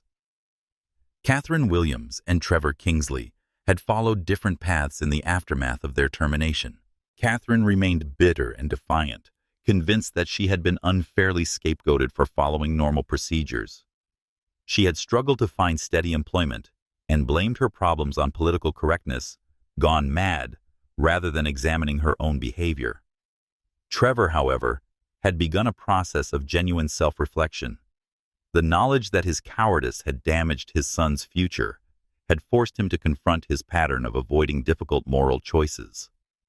He had started volunteering with civil rights organizations, not as a form of public relations, but as a genuine attempt to understand the harm that his passivity had caused. "I spent my whole career thinking that staying out of conflicts made me a good person," Trevor had written in a letter to Marcus, which Marcus had shared with his family as a teaching tool. "I never realized that staying silent when I witnessed injustice made me complicit in that injustice. I can't undo what I did, but I can try to do better going forward." Marcus had responded to Trevor's letter with characteristic grace, neither forgiving nor condemning, but acknowledging the difficulty of real change. Growth requires admitting mistakes, he had written back. Not everyone has the courage to do that. The Jefferson family's evening discussion moved from the specific events of Flight 247 to the broader questions of power, privilege, and responsibility.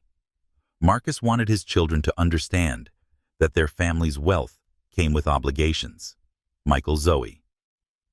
Marcus said seriously, "Our family has been blessed with resources that most people don't have. That means we have a responsibility to use those resources to help others." "Like how you helped Isabella," Zoe asked. "Exactly. But it's not just about helping individuals. It's about changing systems so that fewer people need help in the first place," Sarah added. "Your father could have just written a check to charity and felt good about himself. Instead, he used his power to transform an entire industry. That's the difference between charity and justice." The children were quiet for a moment, processing these complex ideas. Finally, Michael spoke up. "So, when I grow up and have power, I should use it to help people too." Marcus smiled at his son. "You don't have to wait until you grow up, Michael. You have power right now. At school, with your friends in your community. Every time you stand up for someone who's being picked on, every time you include someone who's being left out, you're using your power to make things better." Zoe nodded solemnly. "Like how Isabella used her power to be nice to you, even when the other flight attendants were being mean." "Exactly," Marcus said. Isabella didn't have much power compared to the other crew members, but she used what she had to do the right thing. That's what real courage looks like. As the evening wound down, Marcus reflected on the journey that had brought his family to this moment. The 8-year-old boy, who had been humiliated in that Detroit corner store, had grown up to become a man who could reshape entire industries. But more importantly, he had become a father who could teach his children that power without principle was meaningless, and that true strength came from lifting others up rather than putting them down. The personal victory wasn't just about destroying the people who had wronged him. It was about creating a world where his children would grow up, understanding that dignity was non-negotiable, that kindness was powerful, and that justice was possible when good people chose to act on their principles. Later that evening, as Marcus tucked Zoe into bed, she asked him one final question. "Daddy, are you glad that those mean people were racist to you on the airplane?" Marcus considered the question carefully. "I'm not glad that it happened, sweetheart. Racism is always wrong, and it always hurts. But I'm glad that I was in a position to do something about it. I'm glad that their meanness led to Isabella getting promoted and thousands of people being treated better." Zoe nodded with the wisdom that children sometimes possess. "So something really bad became something really good." "Yes," Marcus said, kissing his daughter goodnight. "Sometimes that's how the world works. Bad things happen, but good people can turn those bad things into opportunities to make everything better." As Marcus left his daughter's room, he thought about his mother's promise from 34 years earlier. Sandra Jefferson had told her humiliated son that someday he would have enough power to change how people thought about race and dignity. She had been right, but she probably never imagined that the change would come through an airline acquisition triggered by discrimination at 35,000 feet. The personal victory was complete, but Marcus understood that it was just the beginning. The systems he had changed at Atlantic Airways were already spreading to other industries. The example he had set was inspiring other business leaders to use their power more responsibly. The story he and Isabella had created together would continue to influence how people thought about courage, justice, and transformation for years to come. True victory, Marcus reflected as he joined Sarah in their bedroom, wasn't about destroying your enemies. It was about creating a world where such enemies became irrelevant, where the systems that enabled their behavior were dismantled and replaced with something better. The quiet 8-year-old boy had grown up to become a man who could change the world with a whisper. And he had done it not through anger or revenge, but through the patient strategic application of power in service of justice. His mother would have been proud. 2 years after Flight 247, Marcus Jefferson stood before the United Nations General Assembly in New York, addressing an audience of world leaders about the global impact of dignity-based economics. The invitation had come from the Secretary General himself, who wanted to understand how a single incident of airline discrimination had sparked a worldwide movement for corporate responsibility. The question before us today, Marcus began, his voice carrying the same quiet authority that had commanded attention in cramped economy seats and corporate boardrooms alike, is not whether discrimination exists in our global economy. We know that it does. The question is whether we will continue to treat discrimination as an unfortunate cost of doing business, or whether we will recognize it as the economic inefficiency and moral failure that it truly represents. The speech was being broadcast live to over 100 countries, reaching an estimated audience of 50 million people. But Marcus knew that the real audience for his words was much smaller and more specific. The CEOs, government officials, and institutional leaders who had the power to implement systematic change in their own organizations. 2 years ago, I experienced discrimination on a commercial flight. That experience could have remained a personal grievance, a private lawsuit, or a quiet settlement. Instead, it became a catalyst for transformation that has now spread across multiple industries and continents. Not because I sought revenge, but because we chose to build something better. In the audience, Isabella Rodriguez sat with the delegation from the International Labor Organization, where she now served as a special advisor on workplace dignity. Her journey from struggling single mother to global advocate for workers' rights had made her one of the most recognizable faces in the labor movement.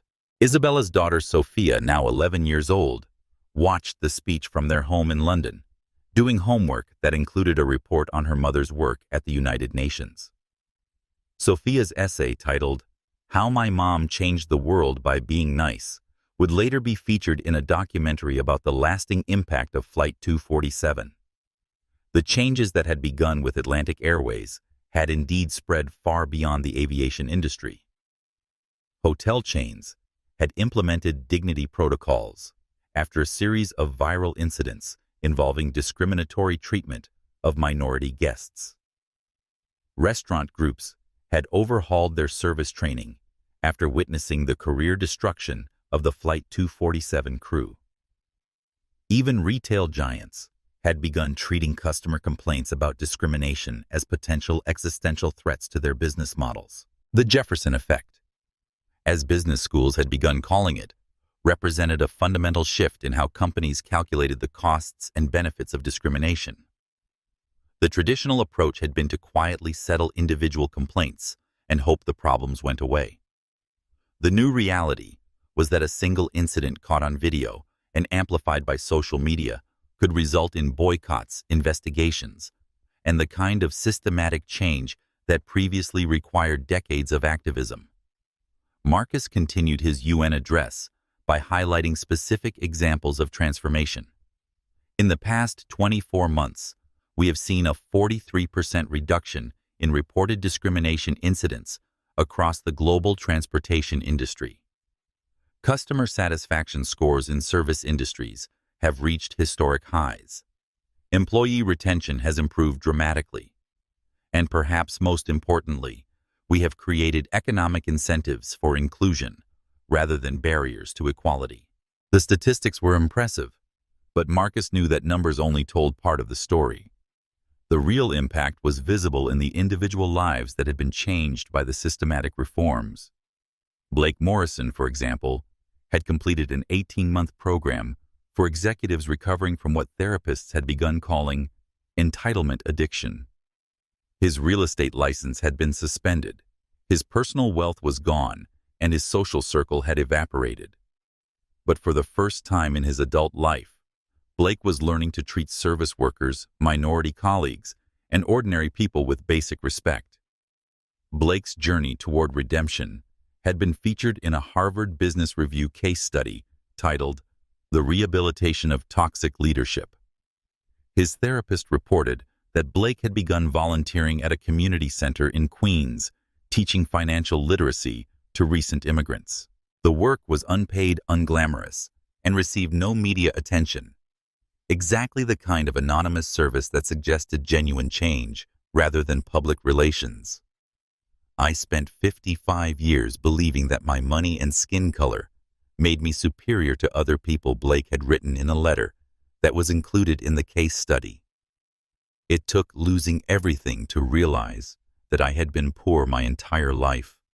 Poor in character, poor in empathy, poor in everything that actually matters. I can't undo the harm I caused, but I can try to become the person I should have been all along. Catherine Williams had followed a different path. Despite multiple attempts at rehabilitation and retraining, she remained convinced that she had been unfairly scapegoated for following industry norms.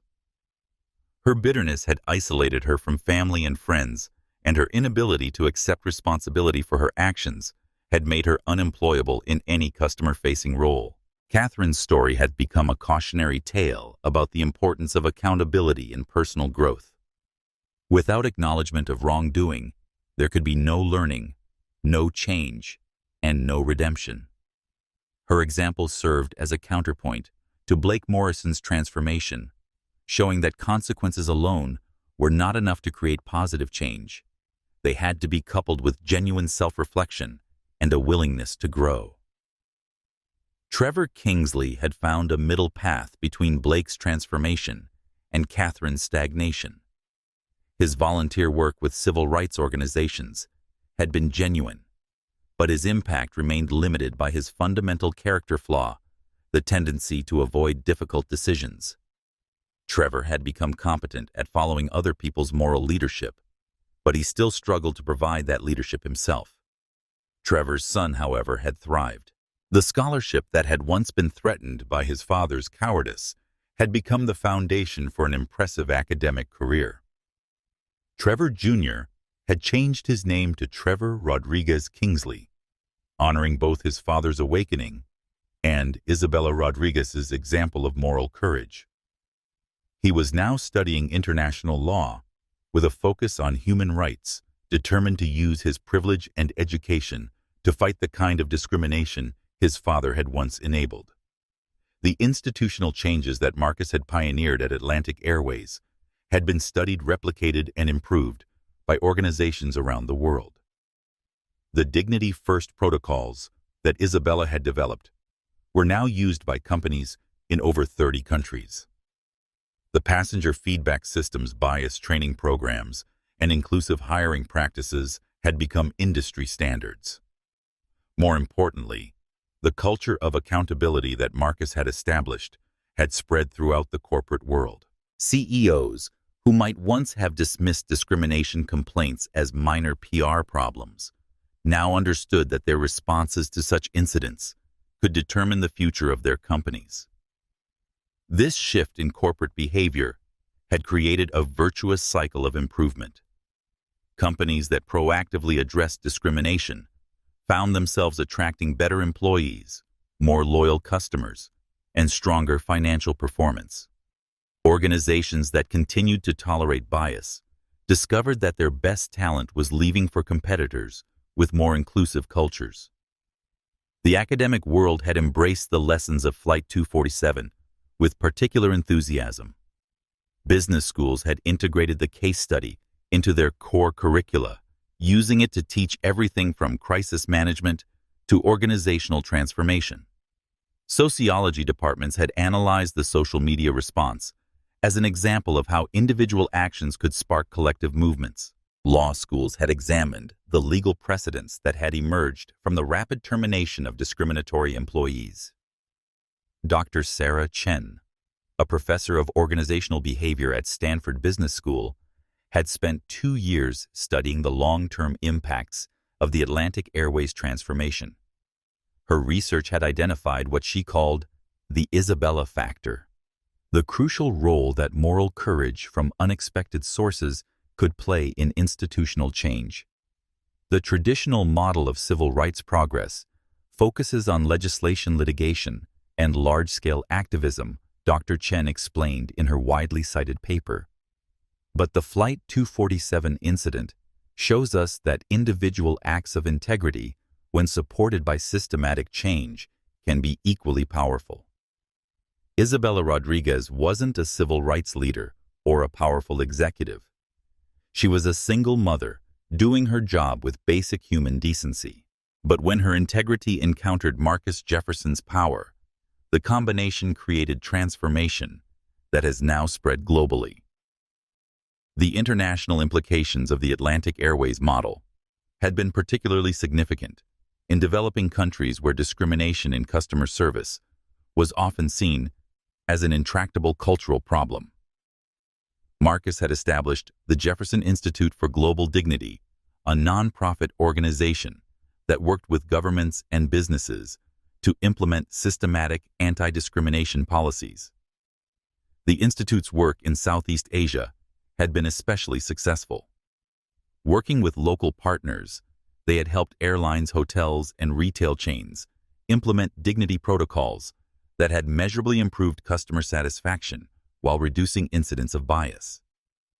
The economic benefits had been substantial enough to convince governments to mandate similar programs across entire industries. In South Africa, the Institute had partnered with post-apartheid reconstruction efforts to demonstrate how systematic inclusion could drive economic growth.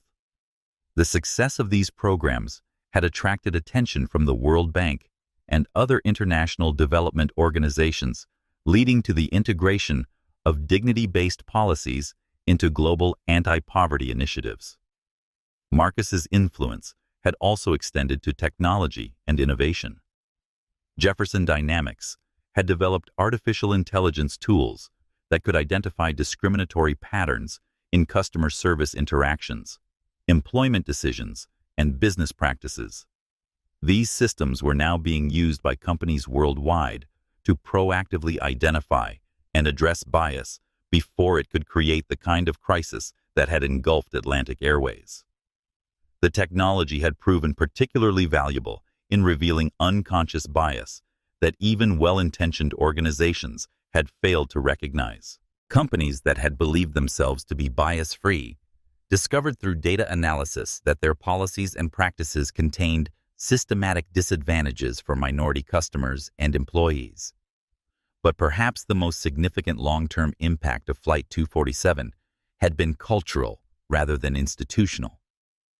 The story had become a powerful narrative about the importance of dignity, the value of strategic thinking over emotional reaction, and the possibility of transformation, even in the face of entrenched discrimination. Children around the world were growing up knowing the story of the quiet man in economy class who had changed an entire industry without raising his voice.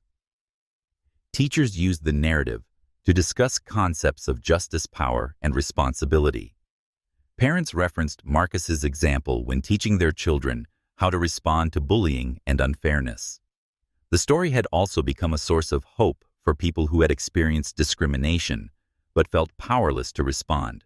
Social media was filled with posts from individuals who had found the courage to report bias, demand better treatment, or simply maintain their dignity in the face of prejudice, because they had been inspired by Marcus Jefferson's example.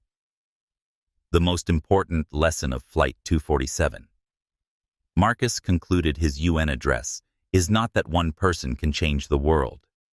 It's that systematic change is possible when individual courage encounters institutional power. Isabella Rodriguez showed courage. I had institutional power. Together, we created transformation that neither of us could have achieved alone. The audience erupted in sustained applause. But Marcus was already thinking about the next phase of the work. The transformation that had begun with airline discrimination was now spreading to healthcare, education, criminal justice, and every other sector where dignity was negotiable rather than guaranteed.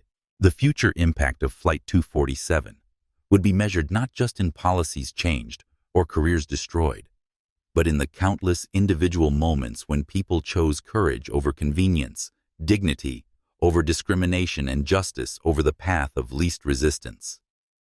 The 8-year-old boy who had been humiliated in a Detroit corner store had grown up to become a man who could change the world. But more importantly, He had proven that the world could indeed be changed. One flight, one company, one act of courage at a time. 10 years after Flight 247, Marcus Jefferson sat in his study on a quiet Sunday evening reading bedtime stories to his grandchildren. His son Michael had followed his father into business using the Jefferson Dynamics model to build a sustainable energy company that prioritized worker dignity alongside environmental responsibility. His daughter Zoe had become a civil rights attorney, like her mother, specializing in cases that involved systematic discrimination in corporate settings. The children, listening to their grandfather's stories, had grown up in a world where the lessons of Flight 247 were simply normal parts of life. They attended schools where dignity protocols were standard practice, shopped in stores where discriminatory treatment was unthinkable, and traveled on airlines where Isabella Rodriguez's training programs had created a culture of universal respect. Sophia Rodriguez, now 21, and studying international law at Oxford, had spent her summer internship at the Jefferson Institute for Global Dignity. Her childhood memory of watching her mother's transformation from struggling flight attendant to global advocate had shaped her understanding of how individual courage could create systematic change. She was writing her senior thesis on the economic impacts of dignity-based policies in developing countries. Blake Morrison had completed his journey from entitled racist to genuine advocate for economic justice. His volunteer work had evolved into a nonprofit organization that provided financial counseling to families facing bankruptcy. Blake's personal experience with losing everything had given him unique credibility with clients who found themselves suddenly stripped of the status and security they had taken for granted.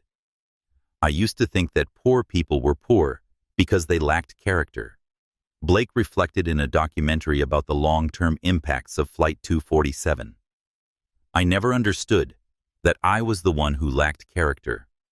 Losing my wealth taught me what wealth really means. It's the ability to help others, not the right to look down on them." Catherine Williams had never completed her journey toward redemption. Her inability to accept responsibility for her actions had led to increasing isolation and bitterness. She had become a cautionary tale about the importance of accountability in personal growth, a reminder that consequences alone were not enough to create positive change without genuine self-reflection.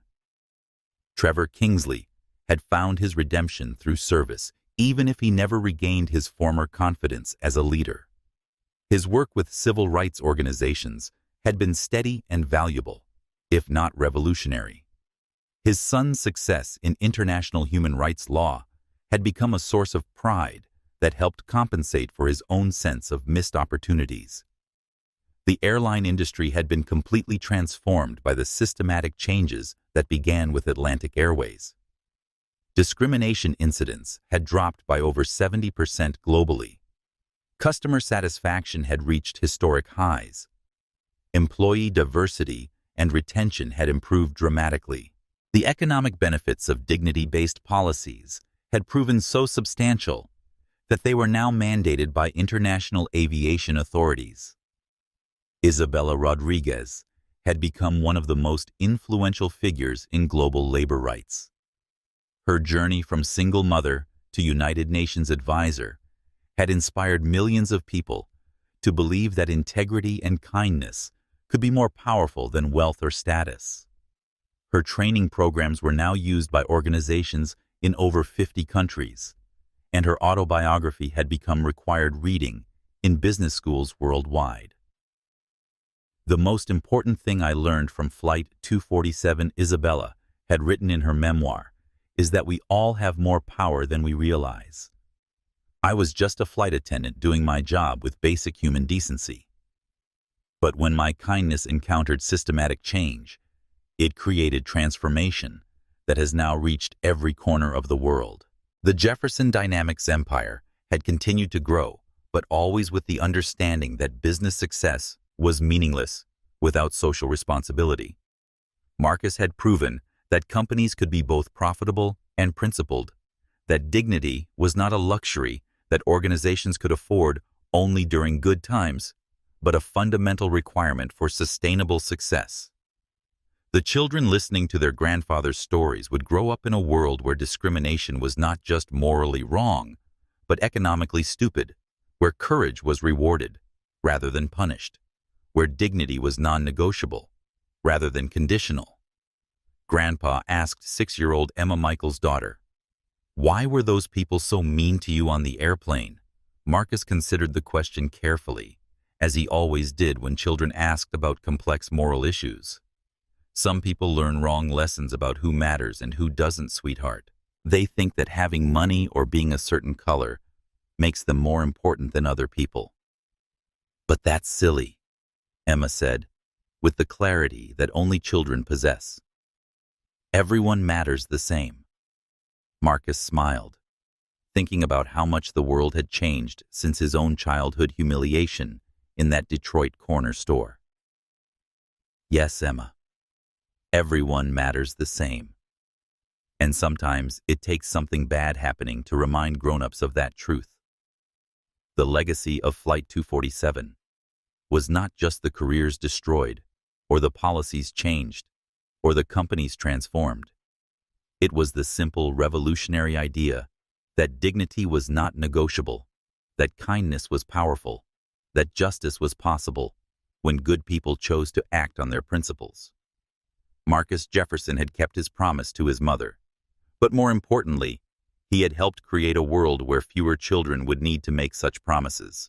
The 8-year-old boy who had been told he didn't belong somewhere had grown up to build a world where everyone belonged everywhere they had the right to be.